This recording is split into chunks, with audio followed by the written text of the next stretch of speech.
کیا ابھی کتنے پریشرز ہیں؟ نو بیسیکلی یہ میری اپنی چوائس تھی. My father is from an army background. I am basically from an army background. So it was my choice to join air force and also my branch was my choice. So I feel really proud to serve where I am today, and also the system on which I am working is itself a great deal.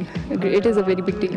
تو یہ میرے لیے بہت فخر کی بات ہے کہ میں ایک تو سرو کر رہی ہوں پاکستان ایئر فورس میں، اور دوسرا میں پھر JF-17 پہ سرو کر رہی ہوں. تو that it self is a big thing. یہ کتنا مشکل جہاز ہے؟ یہ تو خیر ہم نے خود بنایا ہے تو یہ آسان ہے کہ چلو اپنی چیز ہے تو نہیں جو میں آپ کو اپنا ایکسپیرینس بتاؤں تو it is a complex aircraft, but کیونکہ یہ ہمارا ہے تو ہم اسی جوش سے جذبے سے کام کرتے ہیں اس پہ، because this is ours.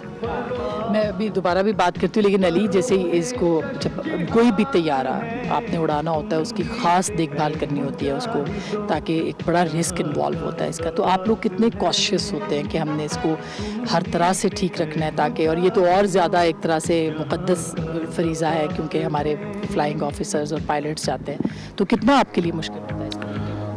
Ma'am I would not سے کہ مشکل ہے، جیسے خدیجہ ہی کہہ رہی تھی کہ ٹائم ٹیکنگ بہت ہے. We come around 3 or 4 in the morning, well before sunrise, اور اس میں آ کے اس کو ہمارے جو ایئر مین کرو ہے وہ سارا اس کو پری فلائٹ کرتا ہے. اس کو چیکس، بے شمار چیکس ہیں جو کہ ایک فلائنگ سے پہلے کمپلیٹ ہونا بہت ضروری ہے.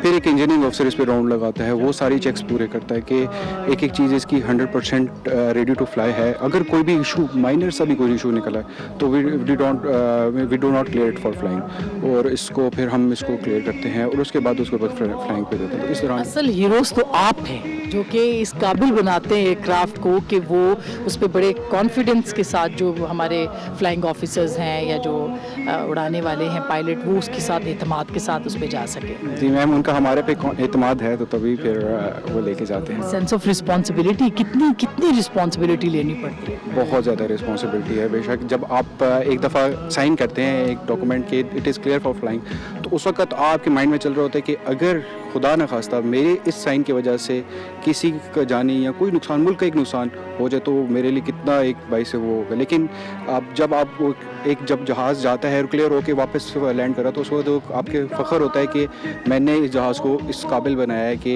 یہ اڑ کے واپس آ رہا ہے. تو خدیجہ، خواتین آنا چاہتی ہیں، میں بہت سی ایسی لڑکیوں کو جانتی ہوں جو کہ آنا چاہتی ہیں، وہ کیا سوچ کے آئے ہیں یہاں پہ؟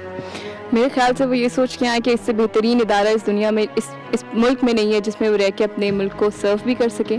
Not only the defence but also service to the nation.